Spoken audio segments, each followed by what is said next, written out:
Hey everybody, what is going on? I am Maximus Rex, and this is Big Baby Reviews. Check out my comics, Big Baby and Starcrasher, at KingComics.CA, as well as my other work. Check out my other YouTube videos on my channel, King Comics 2021. Check out my Instagram, Maximus Rex 13, and check me out on Facebook, Max Rex and or Big Baby. So today, guys, is Rob Liefeld Day, so we're looking at some more Hawk and Dove, because I thought last week's review was my last issue of this second Hawk and Dove series that Rob Liefeld did in the 2010s. It's April 2012 for this issue here. We're moving soon, so I've been packing up my boxes and just keeping the comics I need for the last few reviews I'm going to be doing before we move to our new home. And I'm also trying to do a few more videos every week so that by the time we move, I've got a backlog for about a month's worth of videos, and then I can kind of take a little break, start, settling into the house, putting things where they need to go. And I've got about 2 weeks of time off from the grind of shooting videos, and then I'll start up again, so I can always kind of keep that 2-week kind of delay in between in case any issues arise. You know, I'd like to be a little bit ahead of the game that way. So having put my stuff in boxes, I discovered that the last issue that I did review last week, number 4, was not my last issue of this. It's actually number 6, and it's guest starring Batman. So it is nice in a way to finally kind of be able to see Rob Liefeld's interpretation of Batman. Not a character he's done a lot of work on, you know, maybe covers and stuff before this point. But here we've got a full issue. Obviously, Batman doesn't appear in the whole issue. But we'll be kind of looking at it through that angle, right? This is, I think, I know right now there's a cover going around online that is for the Long Halloween, excuse me. So a variant cover they did where Batman looks pretty much like the Batman we see here. It's, you know, call it Rob Liefeld Batman, but the Joker himself looks a little more Tim Sale-ish, I would say, in the inspiration, which is fine.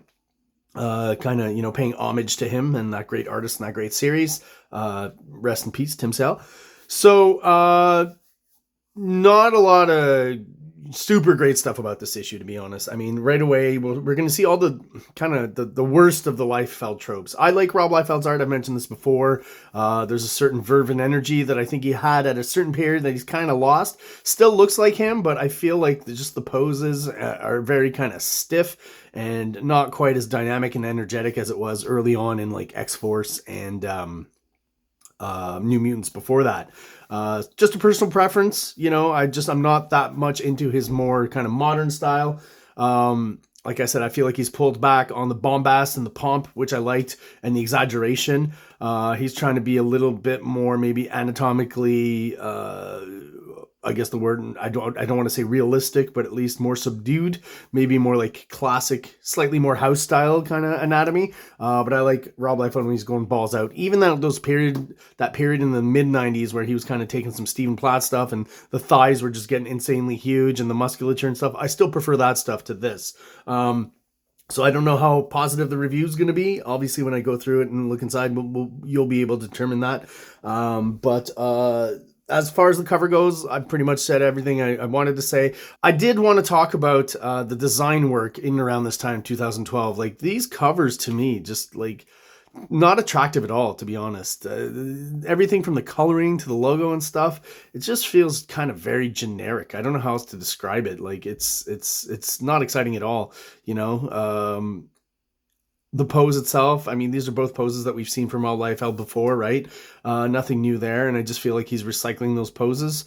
His Batman is reflective of the New 52, so there's certain elements like these little lines coming from the shoulder to the bat emblem, the somewhat segmented parts of his costume, you know, on the gloves here, along the line, the line coming down along his leg here, and that is kind of taken from what was the Greg Capullo redesign of Batman in around the New 52.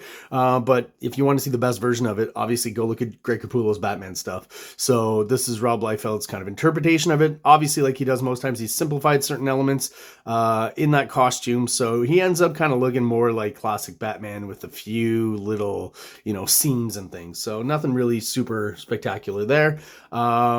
And of course, yeah, Batman just himself looks like very much like a Rob Liefeld character, the same old face that he uses pretty much everywhere for all his men. So that is the cover. Once again, the minimal you know, if there even is a background, but the minimal Rob Liefeld background of just suggesting the buildings here. I will give him credit to where like there's windows and stuff, and I mean the actual buildings are fine. Whether or not he did them or not, I don't know, because sometimes we find out that, you know, he gets some assists on the background. But then to be in Gotham City and just see that, like, to me, there would be more buildings here and maybe some even taller buildings here, and you kind of exaggerate Gotham City generally. It's like kind of a cocaine fueled version of, or maybe, well, maybe a fentanyl fueled version of New York City. And I just, yeah, I don't, it's not very evocative here, unless these are like the tallest buildings in Gotham City, and he does a lot of this throughout the comic too, so I'll try to point that out. Minimal backgrounds once again from Rob Liefeld. Artistically, I don't think it's his best work. It feels like he's kind of rushing it at this point. Maybe he's kind of already kind of fed up with drawing Hawk and Dove. You know, Rob Liefeld was known as a guy who starts a lot of series and doesn't end them. So, you know, a lot of Youngblood, for example, a lot of series that started off like just issue 1, that's all that came out. You know, some of them issue 1, 2, maybe 3, and then, you know, pretty soon he's not drawing it anymore. So I feel like he gets really, this is just my thoughts on it, I think he gets very excited about an idea, kind of is really into it, really motivated, and then within a few issues he kind of loses steam, and then, you know, maybe comes up with a new idea and then gets excited about that idea and moves on, right? That's, you know, good or bad, I'm just saying that's what I think it is. All throughout, there's a few shots like here, he's trying to do kind of like the shadow thing in the teeth on the upper lip there, but it just ends up looking like Hawk has a mustache, so not very successful there. These first few pages, if he didn't draw these buildings, like, man, just the figure work, like, it probably took him half an hour to draw this page here. Like, he's not putting a lot of effort into the figures. They're very much small, mid-shot kind of things, so not a lot of detail. So if he's not doing those backgrounds, that's a quick page to get through. And so basically what we have in this issue is Blockbuster versus Hawk. Like, some of these, sometimes the positioning of the body here, like, who stands like that with his butt perked out? Just a very, like I said, just not one of the better Hawk and Dove issues, and not one of Rob Liefeld's better issues overall, I would say. So he's the writer and the artist of this story, and that's probably why we get settings that, you know, don't have many backgrounds, where he doesn't have to draw many backgrounds. It just helps him, you know, meet the deadlines.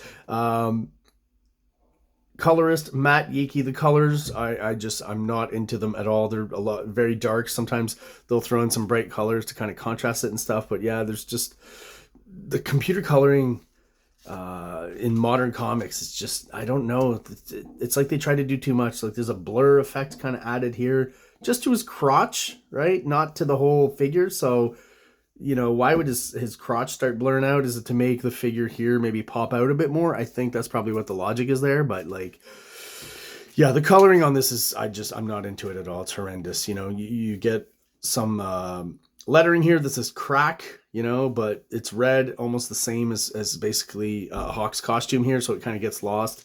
Just not a good sense of contrast with the colors, right? To make things pop. Everything feels flatter because all the color values are kind of the same, you know, foreground and background, middle ground, they all kind of mix together. So we get a typical, you know, Rob Liefeld fight scene where he you know, he does often cut off the hands, right?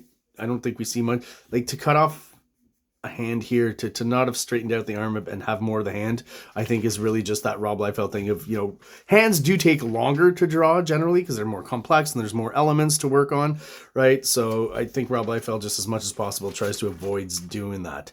You know, it's been said he can't draw feet. No, I think he can. He chooses not to and doesn't like to generally.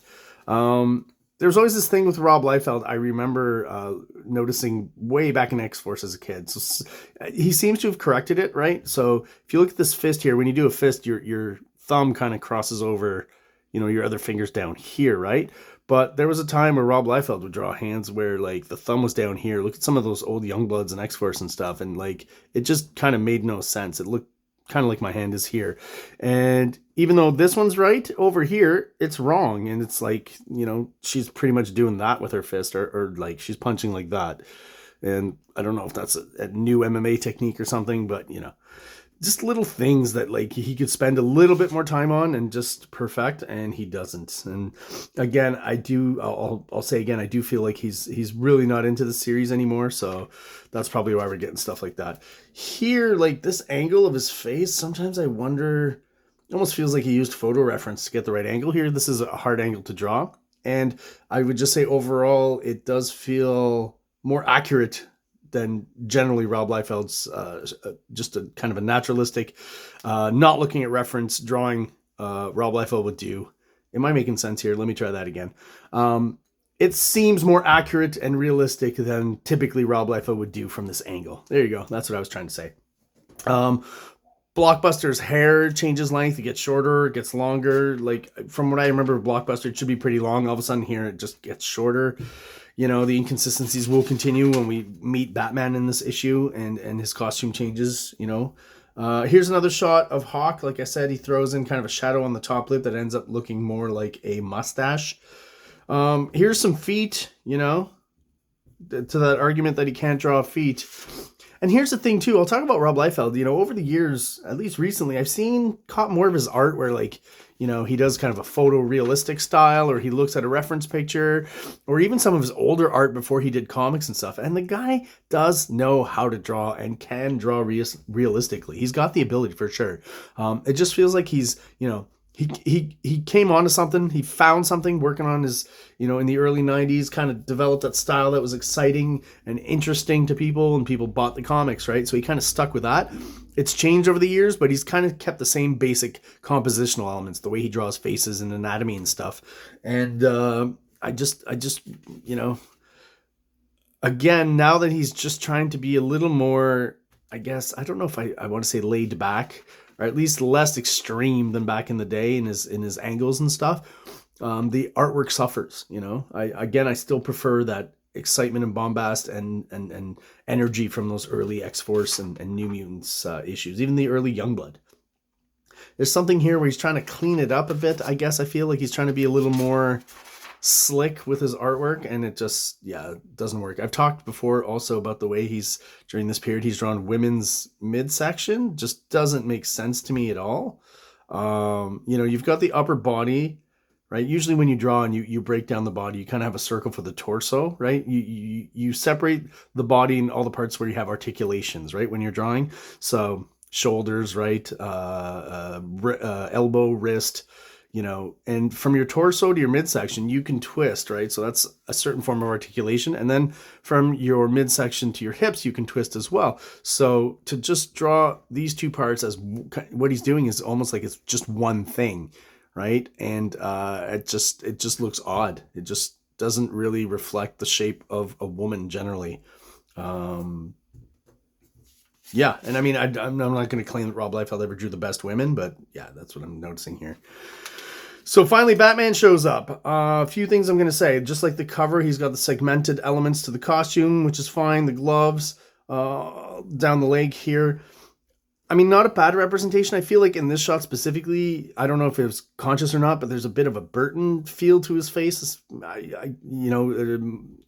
Michael Keaton, right, as Batman in Batman 89. I don't know if I'm the only one seeing that there, but also the pose is fine, but then the angle that he's standing on one of these tubes here, which to me almost look like, you know, in the Super Mario video game, right? Like warp zones, those you know, plumbing tubes you can kind of change levels with. That's kind of what the vibe I'm getting from this. And then he just kind of really loses steam and just draws a bunch of black splotches back here.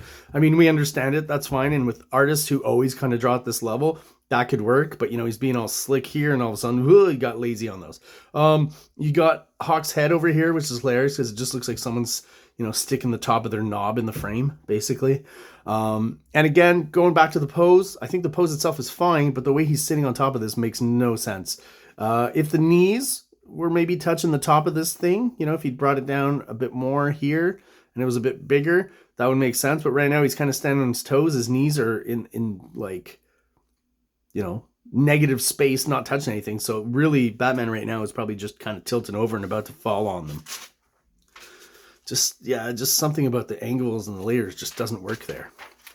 Oh, also, the Bat logo is a bit off. He adds like an extra bit of whatever you want to call that. A spike, I guess I'll call it for now, on the Bat logo, right? A piece of the wing coming down. I mean, if you're going to do that consistently throughout the issue, fine, okay, kind of new spin on the logo, but he doesn't do that.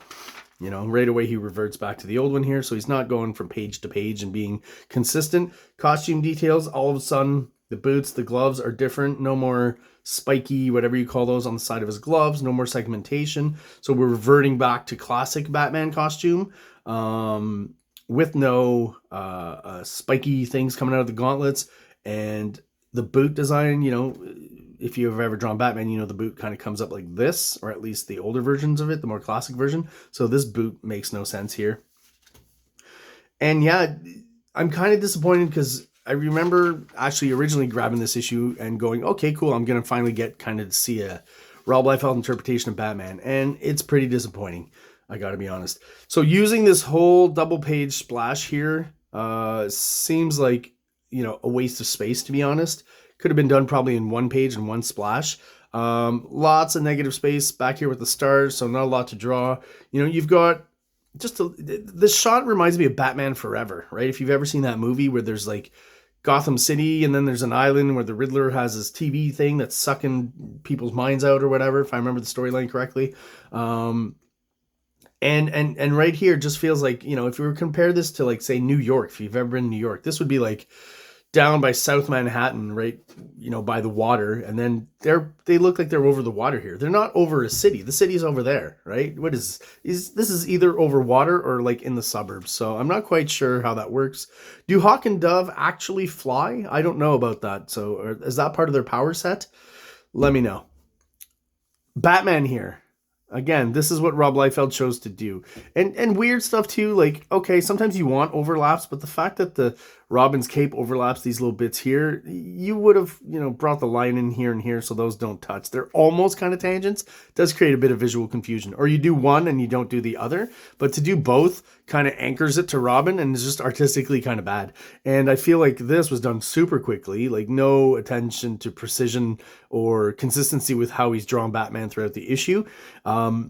And it looks like, to me, if you remember in the 90s, I don't know which title exactly because there are a lot of Batman titles, but I think it was Shadow of the Bat, maybe.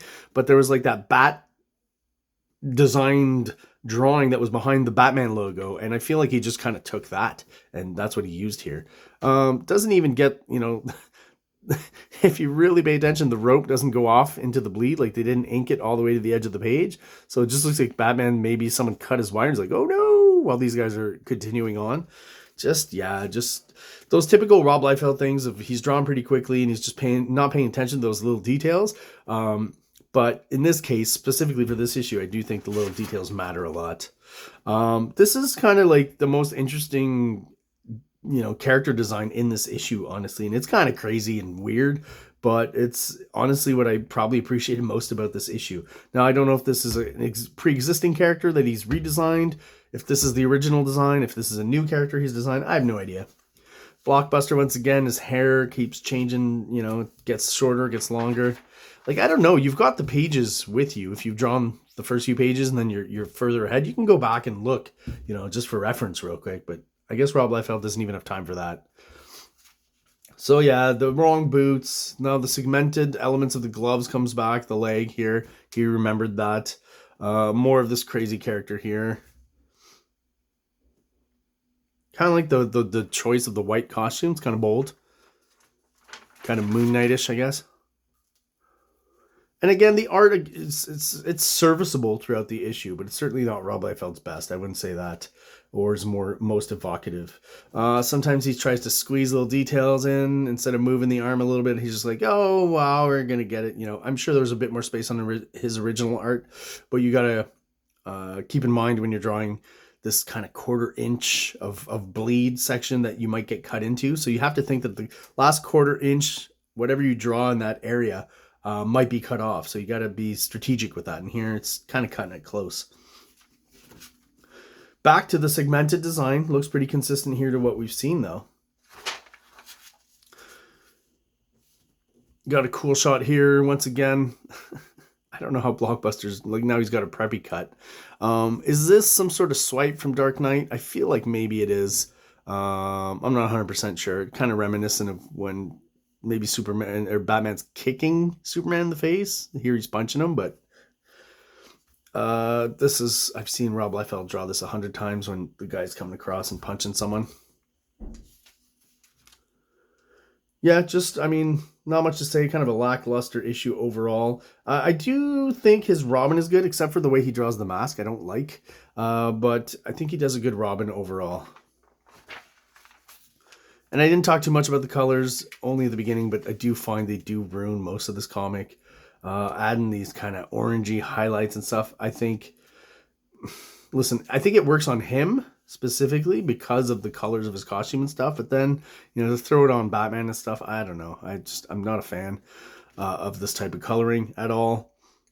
I prefer just flat colors on this type of artwork, I think. We're back to Rob Liefeld doing his stubby arm thing. Batman's kind of back to his classic costume. No more segmentation that I could see anywhere. And now all of a sudden the Bat logo... no extra spike down here, but there is an extra spike on the top there. So there's like 3 different versions of the Batman logo in one issue. So yeah, not a lot of consistency there. And this last shot of everyone flying off, once again, kind of the same issue as the double page splash.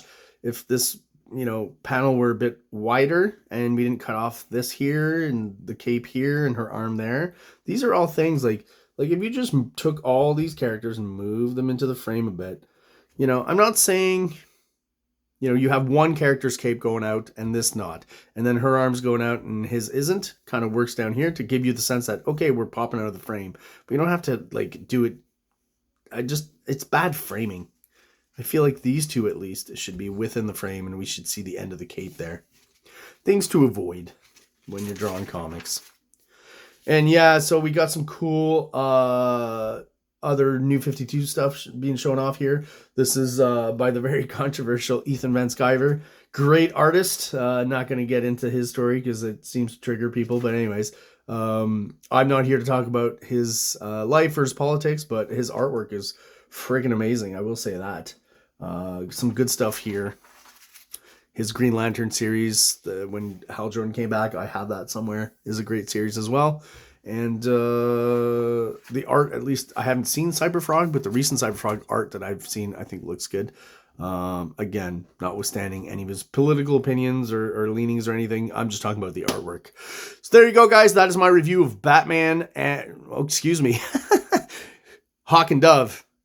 Even though they did cross it out to say that this is a Batman comic now. Probably a marketing thing, putting Batman on the cover, putting the title of Batman there, maybe trying to confuse people into buying a comic that they wouldn't buy usually. And that's probably what they're going for here. So, that was my review of Hawk and Dove number 6, the 2010s series by Rob Liefeld.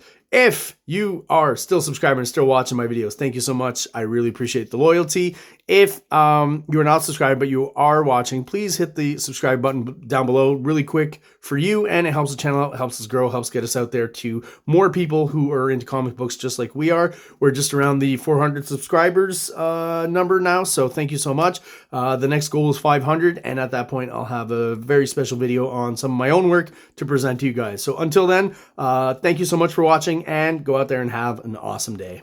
King Comics presents Big Baby, Volume 1, Issues 1 to 13, 204 pages of story and art. King Comics also presents Star Crasher one-shot, 32 pages, cosmic sci-fi surrealist adventure. You can find these fine comics at KingComics.CA, at MaximusRex13 on Instagram, or on Facebook, MaxRex or Big Baby. Like!